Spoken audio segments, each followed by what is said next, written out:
Good morning guys, welcome to my channel. Di for ikaupat nga adlaw sa akong pagsanang quarantine.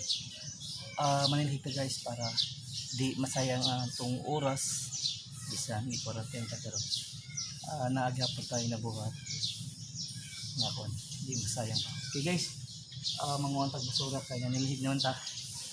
Manguan tagbasura.